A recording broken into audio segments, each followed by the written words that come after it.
ginawa lang diskarte, no? May binito sila na kukunti, tapos merong nilipat-lipat doon din na yung ibang mga laman para lalabas na mas malaki education sector.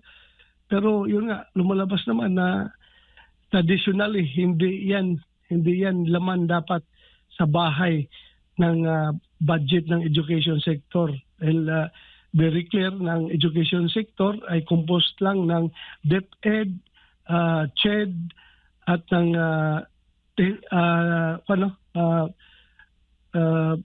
yung TESDA. Yun lang yung mga laman ng education at saka yung mga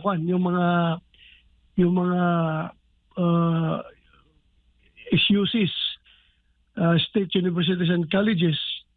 Yun lang ang laman.